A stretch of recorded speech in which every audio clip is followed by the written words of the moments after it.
looking at reversible gas adiabats in the last recording. And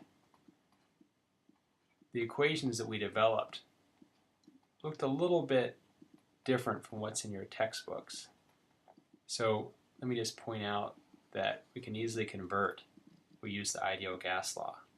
So we developed that T2 over T1 was equal to the ratio of V1 over V2 to the R over CV. If we substitute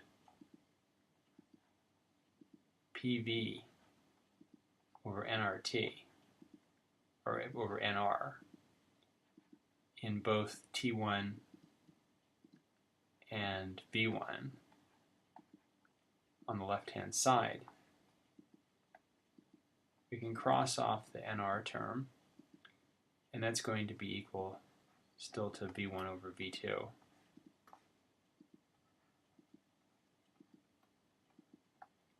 And so we've got one factor of V on the top and bottom, and then we've got R over CV factors over there. So if we gather the V terms on one side and the P terms on the other, we end up with P2 over P1 is equal to the ratio of V's, but to the R over CV plus 1. And we can simplify that to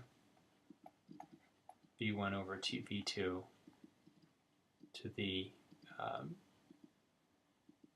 we put a common denominator at CV, so we have CV plus R.